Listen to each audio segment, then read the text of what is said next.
कब बांधे? राखी में बंध रहा है। तो अब ये बताओ कि राखी कब बंधे? पहले तो ये बताओ राखी किसको बांधी जाती है? किसको राखी बांधी जाती है? रक्षा करने वाले को। अब तुम्हारी बहन तुम्हारे साथ चल रही है और तुम्हारी जिंदगी में हर पल वो तुम्हारा साथ दे रही है, एक ही नहीं रक्षा करने वाला, राखी आप अपनी बहन को भी बांध सकते हो। दो बेटियां आपस में बात कर रही थी, मेरा भाई नहीं है गुरुजी, मैं क्या मेरे बुआ के लड़के को राखी बांधने जाऊं, मैं क्या मेरे मामा के बच्चे को राखी बांधने जाऊं, मैं क्या उसको राखी बंधवाने वाले के मन में, क्योंकि उसके मन में आ रहा है 500 रुपए देना पड़ेगा, उसकी मम्मी के मन में आ रहा है कपड़े दिलवाना पड़ेंगे, पर तुम्हारे भीतर ऐसा भ्रम उत्पन्न कर दिया कि राखी के लिए लड़का होना जरूरी है, भाई होना जरूरी है। शिव महापुराण कथा कहती है जो तुम्हारी रक्षा करे राखी उसके हाथ में होना चाहिए। तुम्हारी बहन जरूरी नहीं कि भाई होगा तो राखी बंधेगी, तुम्हारी बहन तुम्हारी रक्षा कर रही है, राखी बांधिए। रक्षा करने वाला पिता भी होता है, बेटी अपने बाप के हाथ में भी राखी बांध सकती है, वो रक्षा करता है। भाई रक्षा करने वाला है, भाई के हाथ में राखी बांधी है। और मेरा गणेश, मेरा शिव, मेरा गोवर्धनी, मेरा लड्डू गोपाल, मेरा कृष्णा, मेरा राम, जो भगवान तुम्हारे घर में है, राखी उनको भी बांधिए, वो तुम्हारी रक्षा कर। राखी गुरु को भी बांधी जाती है, क्योंकि गुरु रक्षा करने वाला होता है, मार्ग प्रशस्त करने वाला होता है। राखी हमारी जिंदगी का एक सुख देने वाली, राखी हमारी, ऐसा नहीं कि केवल मनुष्य को राखी बनती है, आपके गौ माता भी अगर आपके यहाँ है तो गाय भी तो आपकी रक्षा करने वाली है, वो उसकी रक्षा भी हमें करना और वो हमारी रक्षा करे।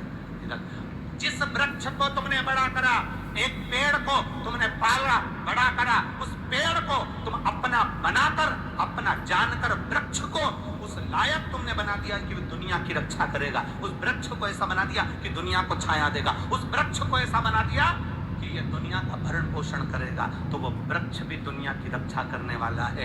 प्रकृति से प्रेम करो और पेड़ को भी राखी बांध सकते हो, रक्षा करने वाले जो तुम्हारी रक्षा करे।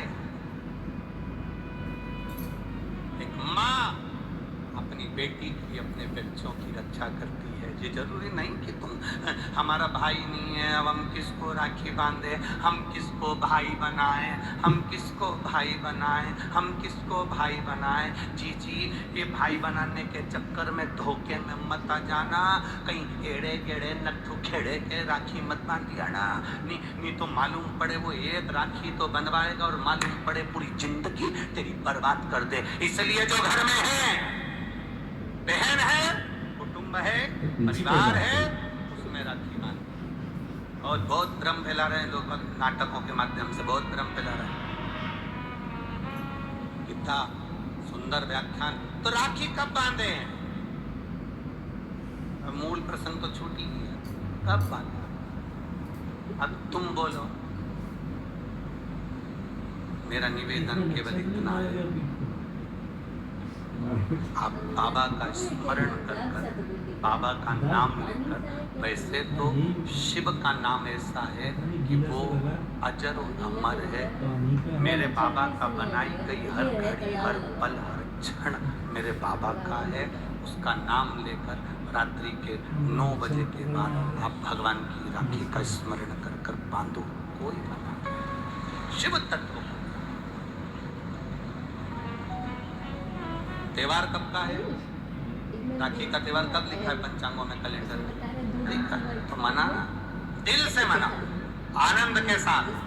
अब किसी ने पूछा कि गुरुजी राखी बांधने का तो ठीक है, आपने मुहूर्त बता दिया, मम्मी गुलाब जामुन बनाई, वो कब खाए?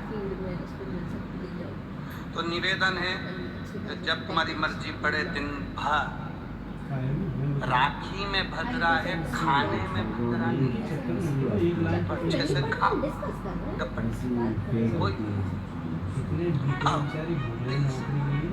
तुम्हारा दिन भर ऐसा बीतना चाहिए, ऐसा नहीं कि मुंह उतार के बैठे रहो राखी तक, पर दिन भर तुम्हारे चेहरे पर प्रसन्नता होना चाहिए और मिठाई का आनंद होना चाहिए।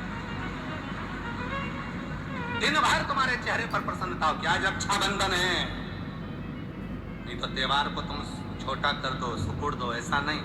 बड़ा हमारा दिन भर त्योहार रक्षाबंधन का, खूब एंजॉय करो, अपने जीवन को आनंदित करो और मेरे भोलेनाथ को आप अपना भाई बनाओ, मेरे शंकर को अपना रक्षाकर्ता बनाओ।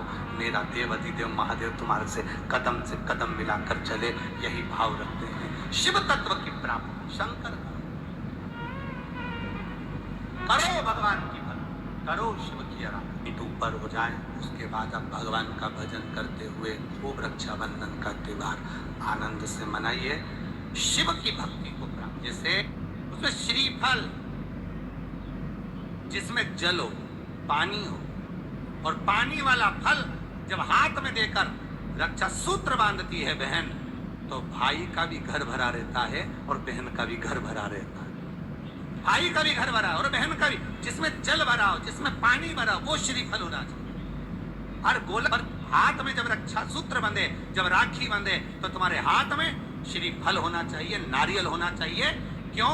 पहले की श्रीफल कार्तिक के बाबा का प्रतीक है, श्रीफल संत का प्रतीक है, स्कंद का प्रतीक, फल की मूलता है। या नारियल का जो श्रीफल है उसकी मूल, और कितनी सुंदर। तो दो चीज में से जब श्रीफल भाई भेंट रख कर देता है अपनी बहन को, तो बहन श्रीफल वहीं भाई के घर छोड़ देती है, भेंट का कुछ भाग लेकर चल देती है। ये बहन का रक्षा सूत्र को लोगों ने बिगाड़ दिया। आज के जमाने में तो रक्षाबंधन का भी महत्व लोग नहीं जानते कि कैसे रक्षा सूत्र बनना चाहिए, कैसे रक्षाबंधन होना चाहिए। उसका भी विशेष महत्व, उसकी भी मूलता होती है। और एक बात कहूँगा, आज रक्षाबंधन पर आपको अच्छी लगे तो आप स्वीकार करना, ना लगे तो आप छोड़ देना। वैसे भी सीओर वाला महाराज ताड़ी ताड़ी बोली उसमें क्या दिक्कत, तो बोलने में तो कोई पीछे हटूंगा नहीं। एक निवेदन आप सबसे करूंगा, आपको अच्छा लगे अपने जीवन में उतारिएगा, ना लगे कोई बात नहीं, छोड़ दीजिए, पर उतारना जरूर। बहन से प्रॉपर्टी के चक्कर में कितना भी झगड़ा चल रहा हो, बहन का भाई से एक मकान के चक्कर में कितना भी झगड़ा चल रहा हो, संपदा के चक्कर में कितना भी झगड़ा चल रहा हो, तो भी निवेदन करूंगा, बहन और भाई तुम खूब लड़ो प्रॉपर्टी और जमीन के लिए, पर रक्षाबंधन के दिन कम से कम एक दूसरे के नहीं भी जाओ तो फोन लगाकर जीजी और बहन भाई से, भाई बहन से एक बार तो बात कर लो, क्योंकि धन अपनी जगह रह जाएगा साहब। वहां धन नहीं जाने वाला, आपका व्यवहार जाने वाला, आपका